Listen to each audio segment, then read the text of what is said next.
지난주 말씀 서두에 이 십계명의 구조와 비교하여서 주기도문의 구조에 대해 잠시 설명드린 것처럼 우리가 지금 함께 나누고 있는 이 주기도문은 이 전반부는 하나님이, 후반부는 사람이 그 기도 내용의 이 중심을 이루고 있습니다. 전반부는 우리를 자녀 삼길 원하시는 하나님의 꿈과 하나님의 자녀된 우리가 하나님의 이름을 높이며 이 땅에서 하나님의 나라와 그 뜻을 이루어가길 원하시는 하나님의 마음을 담고 있다면, 지난주부터 나누기 시작한 이 주기도문의 후반부는 이를 위해 우리에게 실제적으로 필요한 것들, 이 양식의 공급, 죄의 용서, 시험과 시험하는 자로부터의 보호에 관하여 말하고 있는 것이죠. 그리고 지난주에 우리는 그 후반부의 시작으로서 이 땅에서 하나님 나라를 이루어가기 위해 필요한 이 일용할 양식, 그 양식의 공급에 대하여 나누었는데요. 지난주 나눈 것처럼 내게 일용할 양식을 주시는 하나님을 믿고 그 일용할 양식만 주시는 하나님을 믿음으로써 이 땅에서 눈물과 고통, 비교와 경쟁이 없는 하나님 나라, 사랑과 섬김이 충만한 하나님 나라를 이루어가는 저와 여러분의 삶이 될 수 있기를 간절히 바랍니다. 그리고 오늘은 이제 이어서 죄의 용서에 대하여 나눌 시간인데요.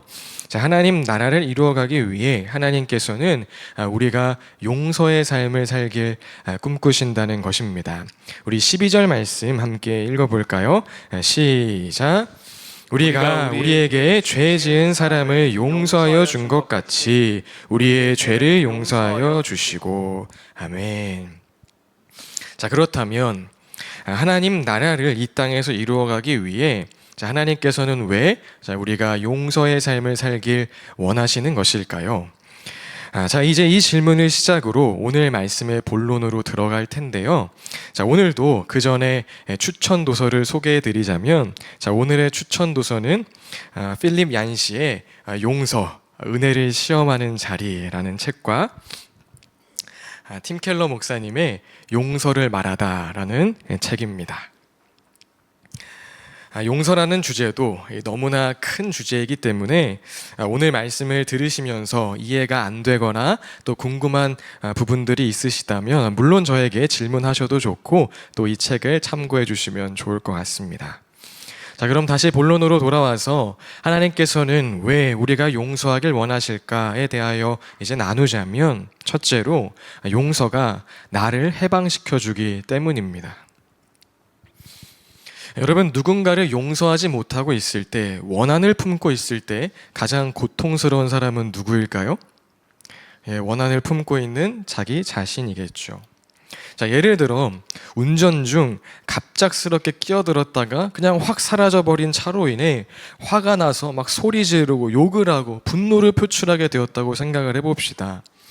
그러면 그때 나에게 피해를 준 운전자는 내가 하는 그 소리를 들을 수 있을까요? 듣지 못할 뿐더러 경우에 따라 본인이 피해를 주었다는 생각조차 못할 수도 있겠죠. 그러면 그 순간의 분노와 거친 말들은 결국 누구에게만 손해를 입히게 되는 것입니까? 자기 자신에게만 손해를 입히게 되는 것이죠.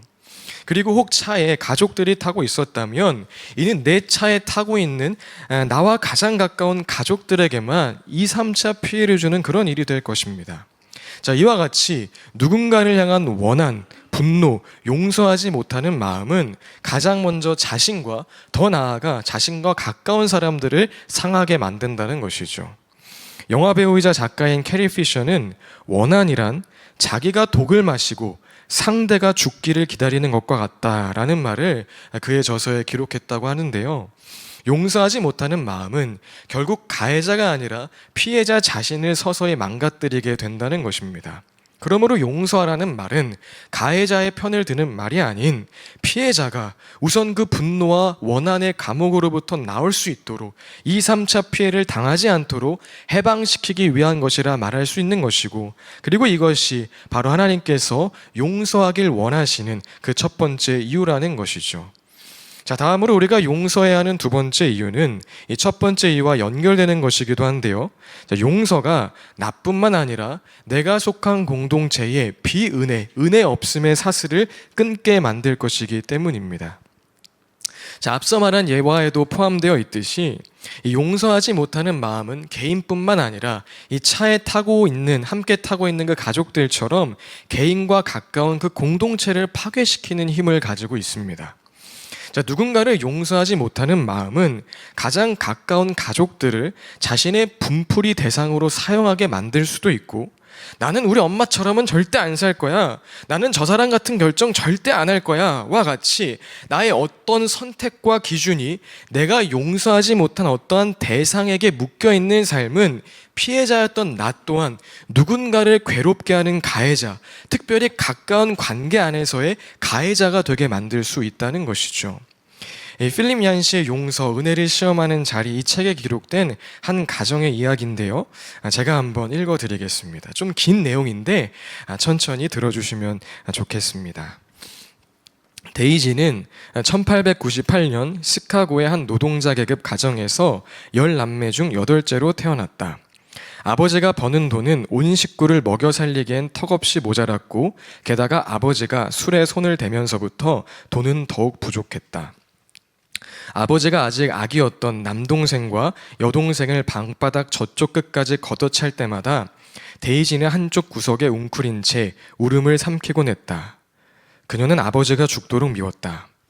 세월이 흘러 모두 깜짝 놀랄 일이 생겼다. 아버지가 다시 나타난 것이다. 그리고 이제 그는 미안해했다.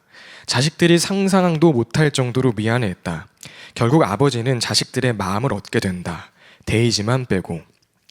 미안하다는 말 한마디로 다 되돌릴 순 없지. 데이지는 이를 악물었다. 그 남자라면 상대하기도 싫었다.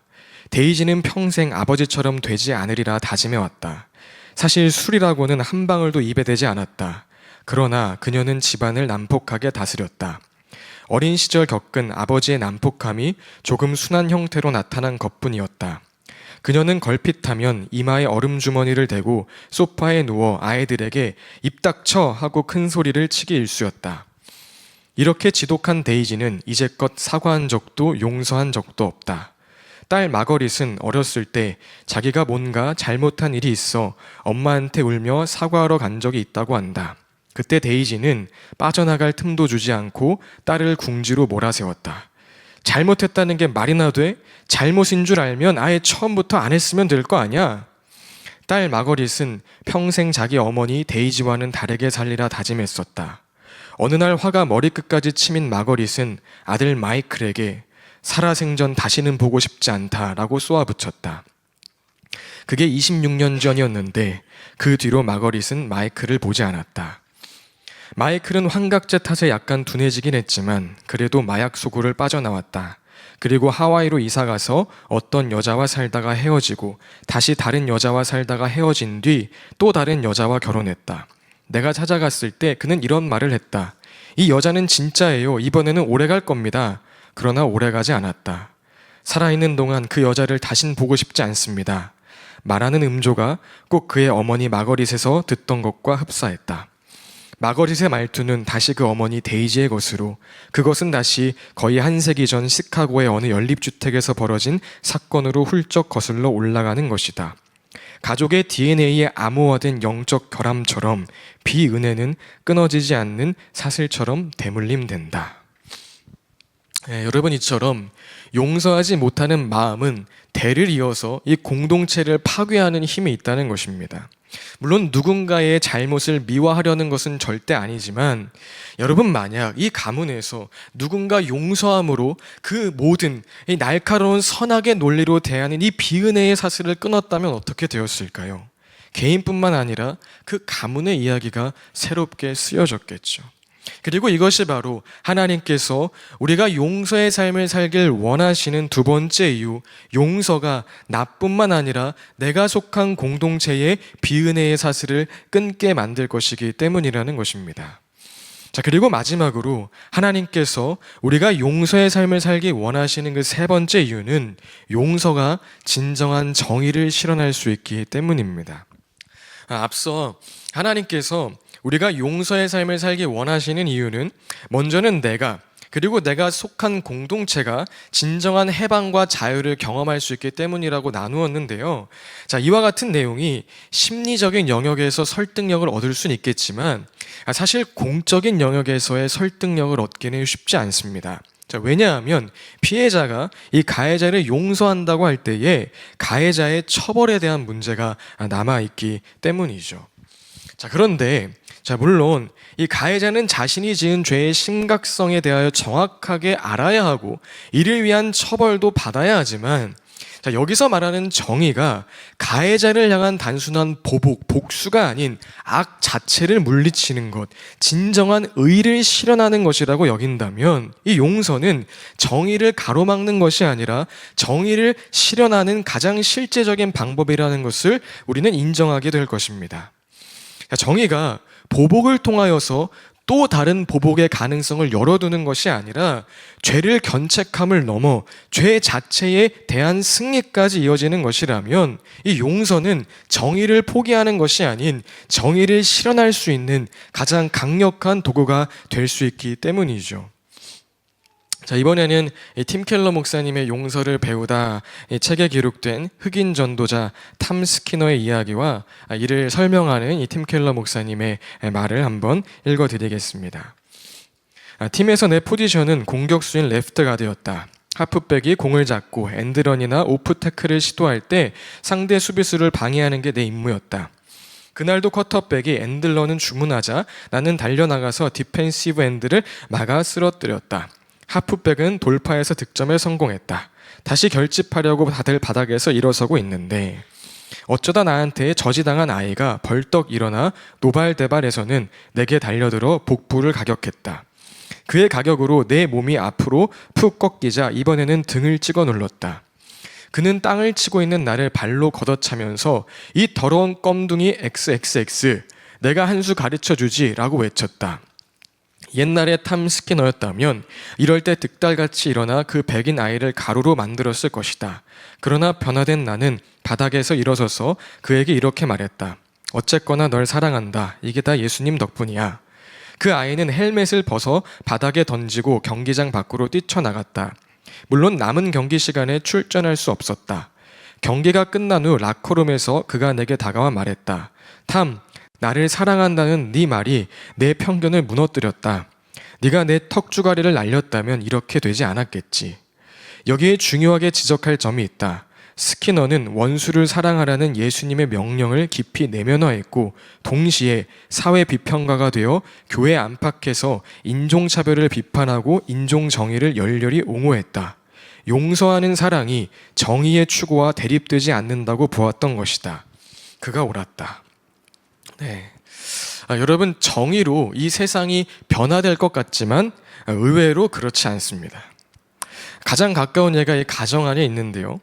여러분, 부모가 자녀에게 하는 말이 옳은 말입니까? 틀린 말입니까? 자, 웬만해서는 옳은 말이죠. 부모 입장에서 정의로운 말입니다. 자, 그런데 그 말로 자녀가 잘 바뀝니까? 안 바뀝니까? 웬만해선 바뀌지 않습니다. 자, 오히려 시험 망치고 왔을 때 본인이 생각해도 야, 이거 대단히 잘못했다라고 여기는 어떤 일을 하고 왔을 때 엄마가, 아빠가 그 아이를 꼭 끌어안으면서 괜찮아. 그래도 엄마는 너가 너무 좋아. 아빠는 너를 너무 사랑해. 라고 말한다면 그때 이 자녀가 변화될 가능성이 훨씬 높죠. 여러분, 사람은 은혜로 바뀌고 은혜의 가장 직접적인 표현인 용서로 변화되는 것입니다.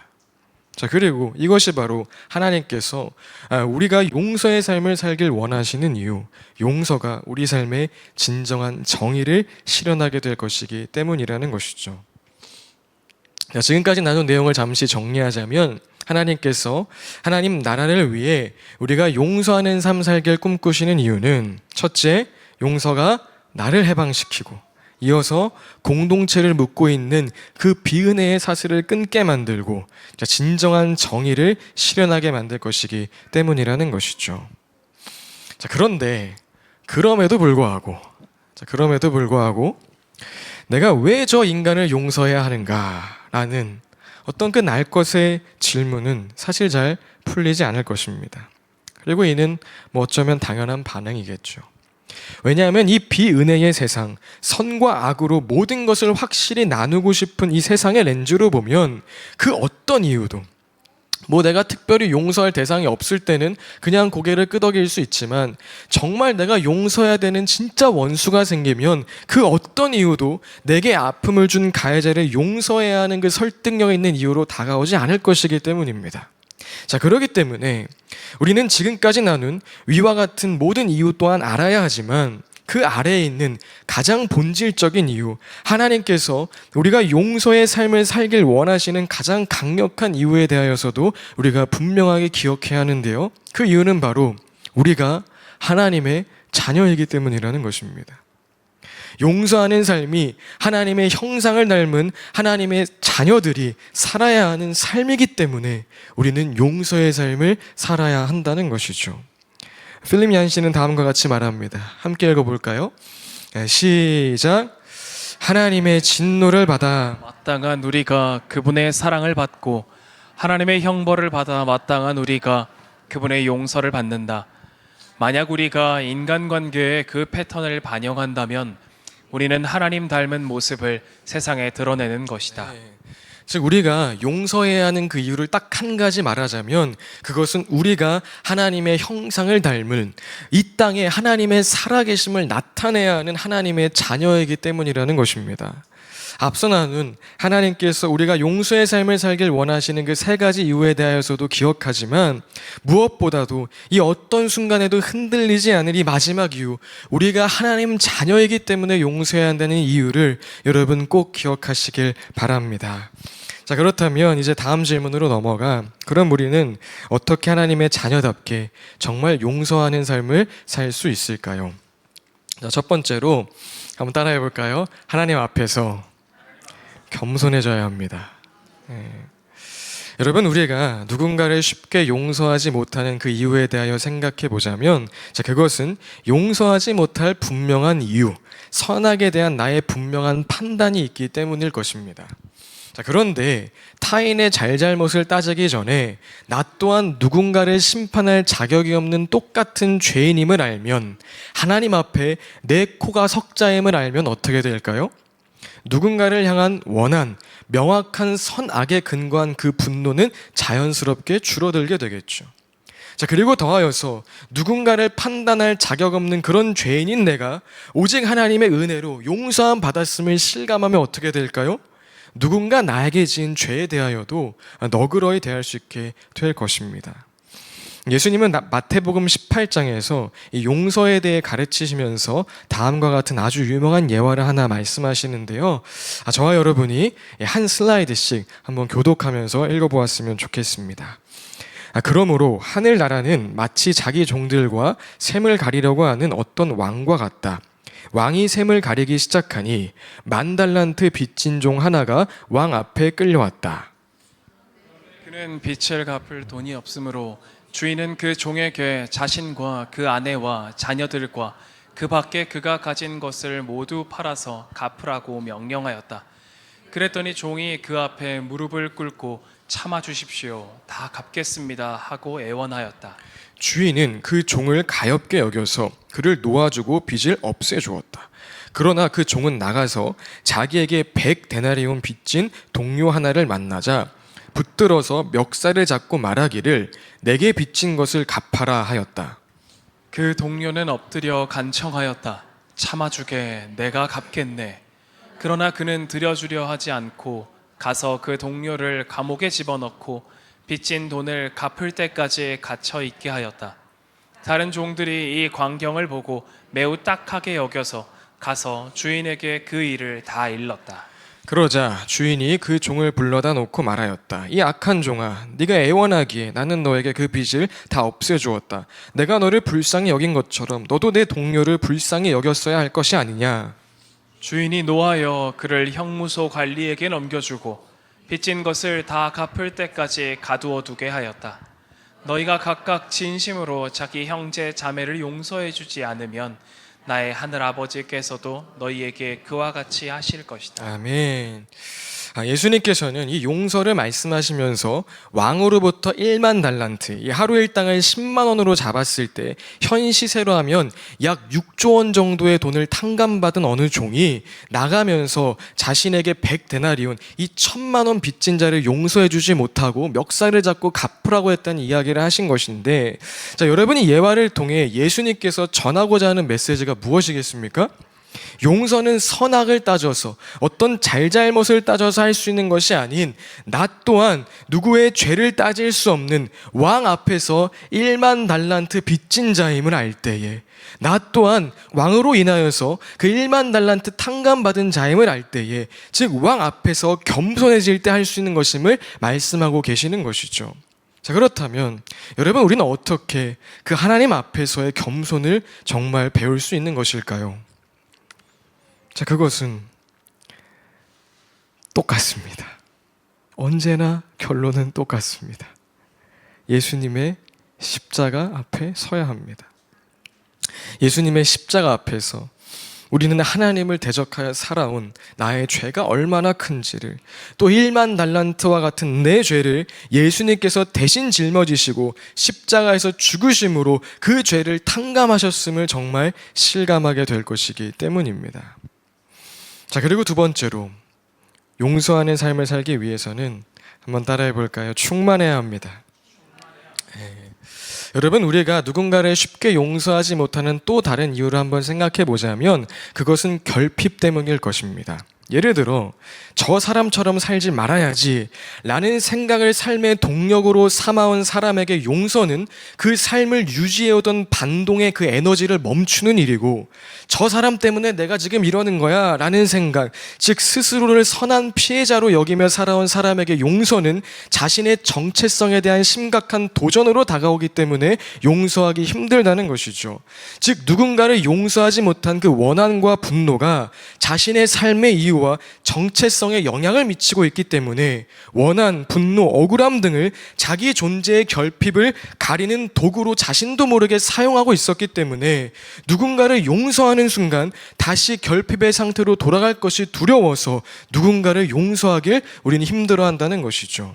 자, 그런데 우월감 혹은 열등감, 선함 혹은 악함, 그 무엇으로도 나를 증명할 이제 필요가 없는 그런 충분한 존재가 되면, 더 이상 나는 이런 아픔을 당한 사람이야, 나는 이런 사연 있는 사람이야 로 자신을 소개할 필요가 없는 충만한 존재가 되면 그때 진정한 용서를 할 수 있게 된다는 것이죠.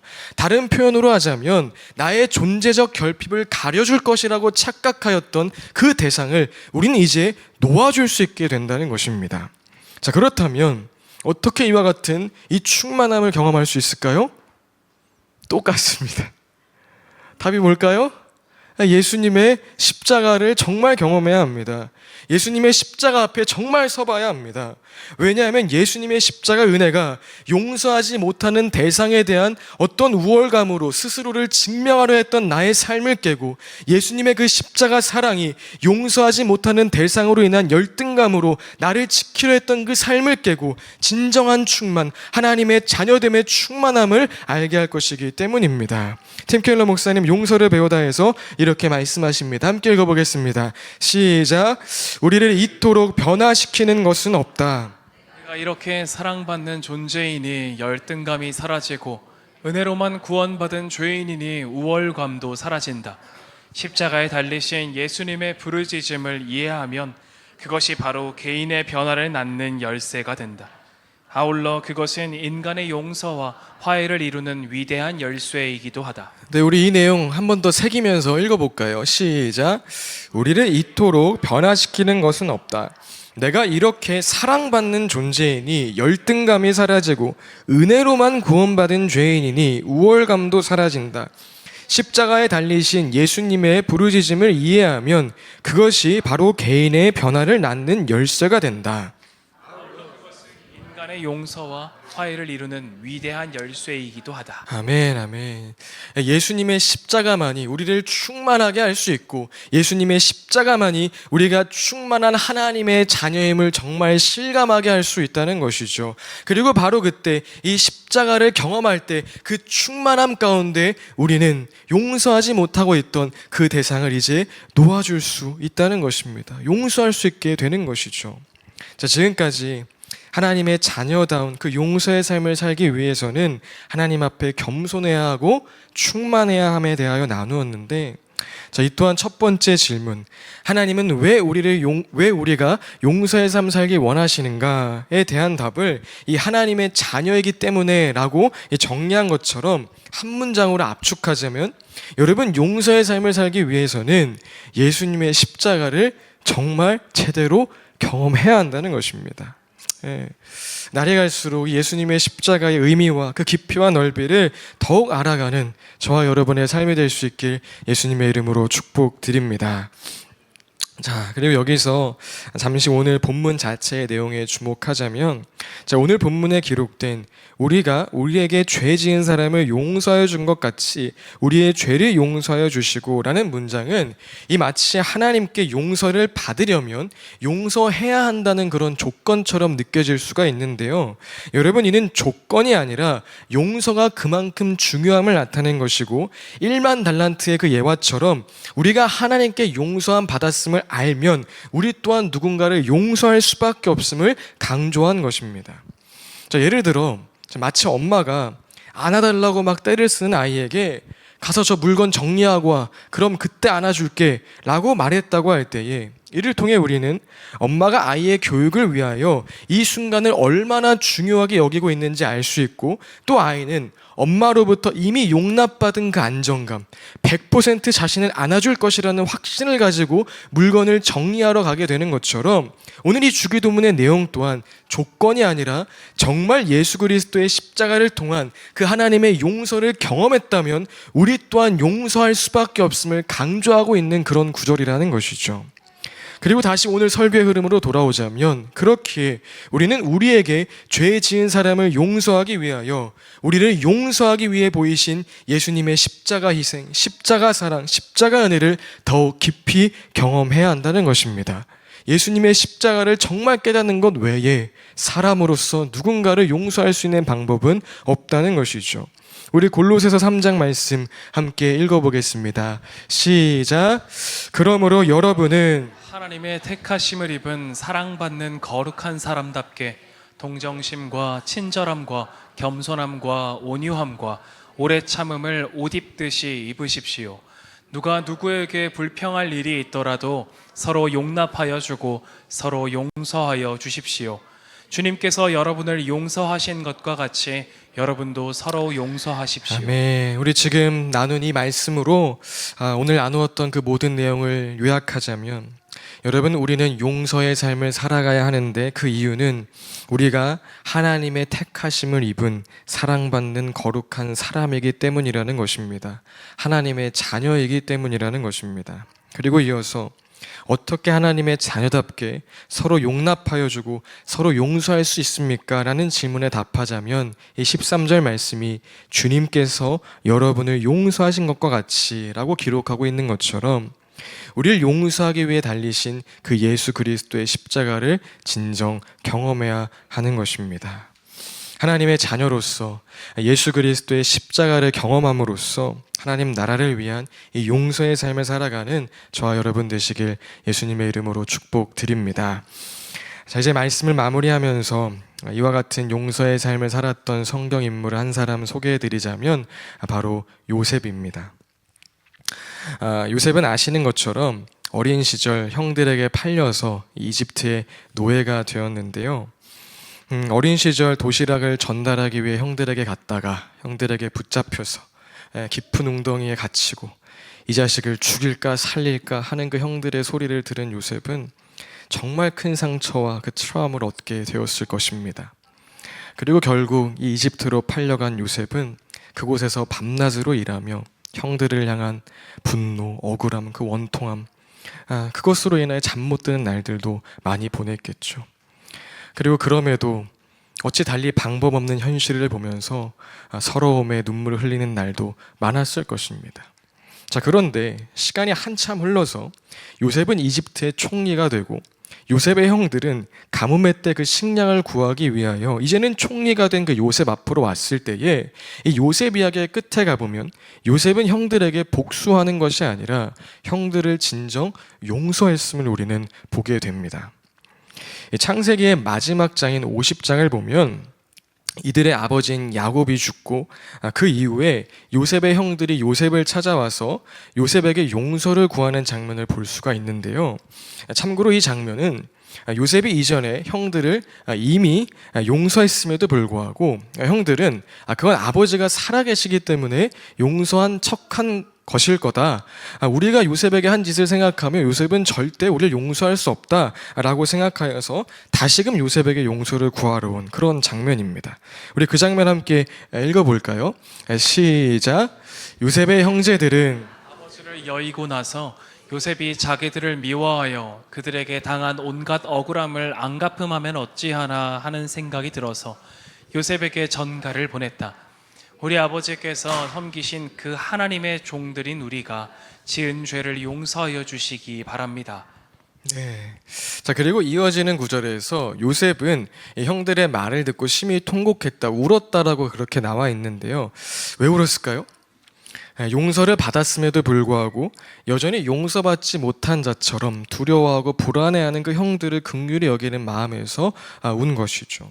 자, 그리고서는 자신이 정말 형들을 용서했음에 대하여 용서할 수 있었던 그 이유에 대하여서 친절하게 형들에게 설명해 주는 장면이 나오는데요.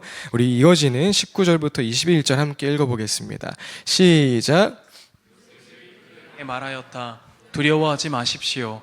내가 하나님을 대신하기라도 하겠습니까? 형님들은 나를 해치려고 하였지만 하나님은 오히려 그것을 선하게 바꾸셔서 오늘과 같이 수많은 사람의 생명을 구원하셨습니다. 그러니 형님들은 두려워하지 마십시오. 내가 형님들을 모시고 형님들의 자식들을 돌보겠습니다. 이렇게 요셉은 그들의 간곡한 말로 위로하였다. 아멘. 우리 앞 슬라이드 한번 보여주시면, 네. 요셉이 이 형들에게 설명하고 있는 것처럼 형들을 용서할 수 있었던 이유는 먼저 요셉이 지금 내가 하나님을 대신하기라도 하겠습니까? 라고 말하고 있는 것처럼 요셉은 요셉 자신이 하나님을 대신할 수 없음을 알았기 때문이라는 것입니다. 자신이 누군가의 심판자가 될 수 없음을 알았기에 오늘 나눈 내용으로 하자면 나 또한 똑같은 죄인이고 용서함 받은 죄인이라는 그 하나님 앞에서의 겸손함이 있었기 때문에 요셉은 용서할 수 있었다는 것이죠. 그리고 다음으로 용서할 수 있었던 또 다른 이유는 이어서 요셉이 형님들은 나를 해치려고 하였지만 하나님은 오히려 그것을 선하게 바꾸셔서 라고 말하고 있는 것처럼 요셉은 자신의 지나온 그 모든 시간이 자신을 해치려고 한 형들의 그 악함에 속한 그 형들의 악함에 붙들린 시간이 아니라 하나님의 선에 속한 시간이었음을 깨달았기 때문이라는 것입니다. 오늘 나눈 내용으로 하자면 요셉에게는 그 원수가 나의 삶을 이리저리로 끌고 다닐 수 없는 원함과 서름에 붙들려 있을 수 없는 예수 그리스도로 인한 충만한 정체성이 있었기 때문에 그 형들을 놓아줄 수 있었다는 것이죠. 자, 그리고 바로 이런 요셉을 통하여서 요셉 자신뿐만 아니라 형들과 이스라엘 그 모든 공동체가 살아나게 된 것입니다. 여러분, 만약 요셉이 원한을 가지고 복수심을 가지고 총리의 자리에 올랐다면 어떻게 되었을까요? 아버지가 돌아가신 즉시 이스라엘 아래는 정말 피바람이 불고 12지파 존재할 수 없으며 이스라엘의 이야기는 복수열전의 역사가 되었을 것입니다. 자, 그러나 하나님 앞에 겸손하고 하나님 앞에 충만한 이 요셉의 용서를 통해 형들의 이름은 12지파의 이름이 되었고 이스라엘 공동체는 더 큰 하나님의 구원 계획, 용서의 계획을 위한 도구로 쓰임받게 된 것이죠. 그리고 바로 이것이 하나님께서 오늘 우리에게 동일하게 꿈꾸시는 용서의 역사라는 것입니다. 하나님의 자녀된 성도 여러분, 예수 그리스도의 십자가를 정말 경험하여서 우리의 인생 가운데 이와 같은 용서의 스토리가 쓰여지길 예수님의 이름으로 축복드립니다. 타인을 선악의 날카로운 기준으로 대하는 것이 아니라 은혜로 용서로 대함으로 인하여 내가 해방될 뿐 아니라 내가 속한 학교, 직장, 가정 그 모든 공동체가 회복되고 더 나아가 나에게 아픔을 준 그 원수까지도 변화되는 그 놀라운 역사가 우리의 삶을 통하여 기록되길 다시 한번 예수님의 이름으로 축복드립니다. 우리 함께 찬양합시다. 예수님, 우리가 어떤 모습, 어떤 상황과 환경 가운데 있다 할지라도 받아 먹어라. 이것은 내가 너를 위하여 찢긴 나의 몸이다, 나의 피다 라고 말씀하시는 그 아버지 하나님의 은혜, 예수 그리스도의 놀라운 사랑이, 그 용서의 역사가 우리 사랑하는 교회 공동체 모두에게 차고 넘치게 하여 주시옵소서.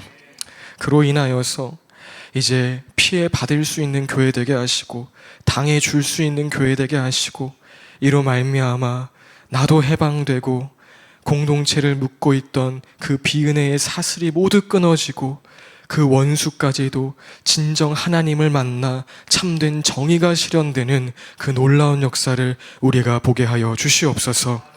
용서하기 힘듭니다. 어렵습니다. 그러나 포기하지 않고 용서를 훈련하겠습니다. 주님, 그때에 이전에 알지 못하였던 놀라운 예수 그리스도의 십자가 더욱 경험하는 교회 되게 하여 주시옵소서. 감사드립니다. 예수님의 이름으로 기도합니다. 아멘. 아멘.